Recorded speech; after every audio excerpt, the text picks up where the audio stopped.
pas être si affreux.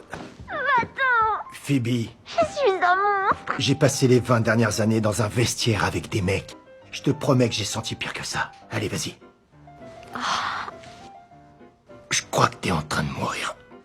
Roy et Keely sont incommodés par l'haleine forte de Phoebe. Pris de honte, Phoebe trouve enfin le courage de révéler sa peine et son secret. Un garçon de sa classe, Bernard, répète partout qu'elle a mauvaise haleine et toute l'école se moque d'elle. Lors de l'échange de cadeaux de Noël, Bernard lui offre même un dentifrice et un bain de bouche, une humiliation délibérée. Roy explose de colère et veut aussitôt se rendre chez Bernard pour lui dire 2 mots. Keely le retient et lui suggère de d'abord comprendre la vraie cause de cette mauvaise haleine. C'est Noël. Tous les cabinets dentaires sont fermés, impossible de consulter. Ils enfilent donc leur manteau et font du porte-à-porte chez les voisins, espérant tomber sur un dentiste à domicile. Ce manège rend Phoebe encore plus gênée. Elle se sent humiliée. Roy et Keely la rassurent et tentent de calmer son angoisse. T'as pas de quoi être mal à l'aise. Un truc qui met mal à l'aise, c'est le jour où moi j'ai mangé tellement de glace à une fête d'anniversaire, alors que je sais bien que ça me réussit pas, que j'ai fini par me chier dessus dans le bus.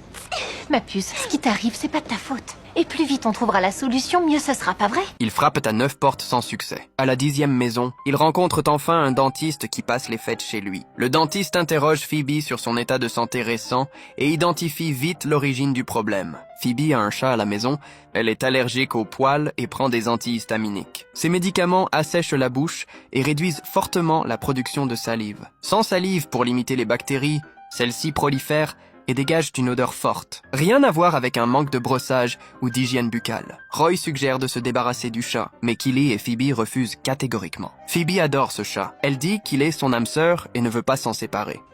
Personne ne va t'obliger à te débarrasser de Dauphine, ok? Parce que ce serait totalement absurde de la part de ton oncle Roy qui t'adore et qui n'envisagera pas cette solution parce que c'est pas un monstre. Et je suis persuadée que le docteur Rogers a une autre solution parce qu'elle est gentille et brillante. Et que la science est surprenante et que c'est Noël, pas vrai? Oui.